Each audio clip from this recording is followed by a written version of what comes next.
Bueno, yo soy muy agradecida con Dios, primero porque me da una familia hermosa, porque ha guardado la vida de Rodrigo no solo una vez, sino varias veces en este año.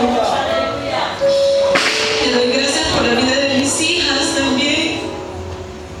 Y quería decirles que el día 24 que estuvimos orando cuando la hermana Xiomara dijo que pasáramos al frente, ese día Ariana tenía 3 días de que no podía hacer sus necesidades, entonces solamente se le poníamos supositorio.